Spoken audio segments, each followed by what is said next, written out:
that he's not in a wedding garment. Did you not meet me like this? Did I ask to be invited?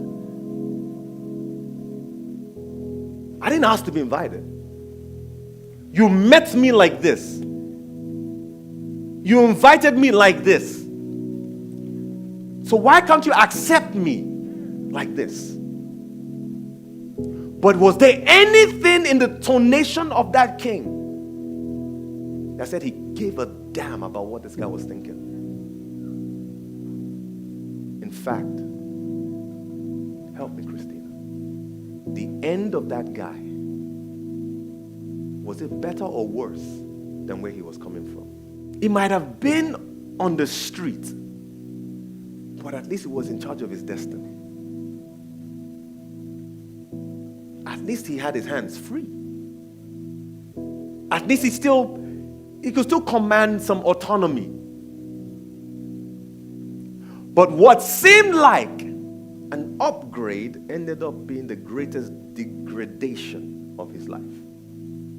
His end was that he ended up bound, hand, foot, cast into outer darkness, where there is weeping and gnashing of teeth. All because he went to a wedding. So my question, which is our quest for the next 2-3 weeks, is how?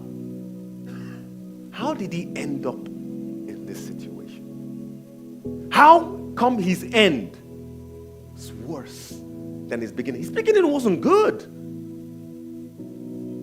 His beginning wasn't good. But his end was worse. How did we get there? Simply put, he refused to change.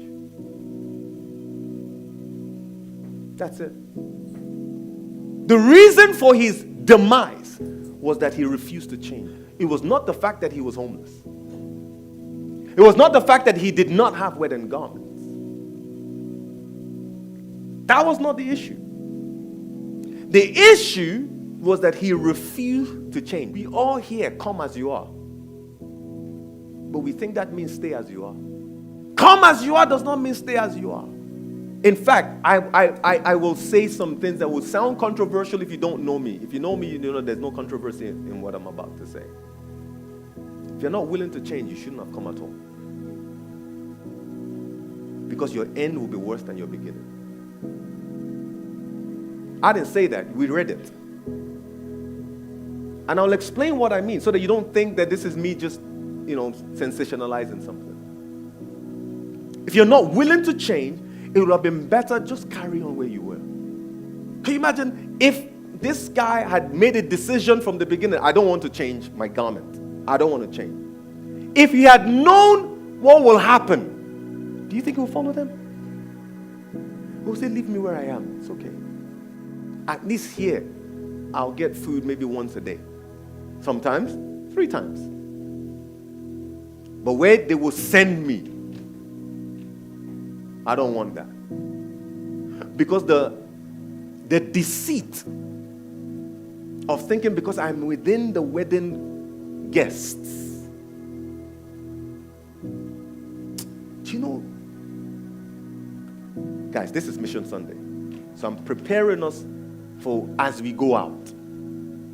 Does everybody understand that? So we'll look at the different stratas in that. As we go out, we're going to be meeting people. We're going to be speaking to people. We are preaching to people. We're trying to snatch people. Some you snatch from the jaws of death. Some you will encourage and they will come with you. So others you have to literally bind them underfoot just to save them. Right? The greatest pain is not necessarily to the person who knew I was hell-bound anyway and then ends up in hell.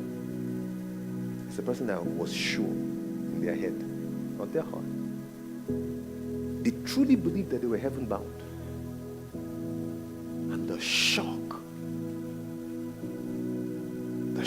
horror to find that, God, this God wasn't playing. Before this, he gave a a parable. Jesus gave a parable called the parable of the dragnet. But a dragnet is, they'll attach the net to the boat. It's a big wide net. Attach it to the boat. And then they just drive on. And it will pull up everything. Fish, boots, cans, toxic waste, everything. All types of fish. It will drag everything. And then they'll drag it up into the boat. They'll put it into the boat. And then the job of the fishermen and all their laborers is to sort. And whatever is fish, they keep. Whatever is junk, they throw. So the greatest confusion is to think that because I'm in the net, I must be fish. No, there's time. There's still sorting to come. I told people time ago, I am not gassed to think that everybody that comes to any church, that we're all heading in the same direction. Never gas myself about that. I recognize that everybody has a decision to make. But here's the good news. The king, left to him, everything you need has been prepared. He's not expecting you to come and prepare anything. He's not expecting you to come with anything. There was no expectation on this guy to bring his own wedding garment. No expectation. That would have been unfaithful. That would have been unrighteous. How can you ask him? If he could find wedding garment before, wouldn't he have been wearing something better? But he didn't have that. And he knew that. But the king was not afraid of that. This is why God is not expecting you to manipulate your own life. Oh, save yourself, change yourself. No, he doesn't expect you to do that. Everything you need, it has been prepared. It is made ready. So the questions we need to start asking is, why would this dude, what are some of the options? Why would this guy choose not to? Why would he choose not to? There's so many questions to ask. What could make him decide not to? We could also ask another question. Who are those responsible? He's responsible for his clothing if and when something else is provided. If it is not provided, he's still responsible, but I can't blame him. It's not his fault. What else could he have done? But if it has been provided, then it is a choice. In fact, it is rebellion. Most rebellion comes from a place of pride. We think that pride is just when, somebody is looking down on everybody else. No, pride is an inflated image of self. Where you think you're bigger than this, I'm better than that. It can happen to everybody, it can't happen to me. It applies to everyone, doesn't apply to me. Everybody is subject to that, not me. That's pride. That's you thinking you're better. You're bigger. Really? This guy refused to change. He wanted to benefit from the love of God, but he was not willing to commit to the love of God.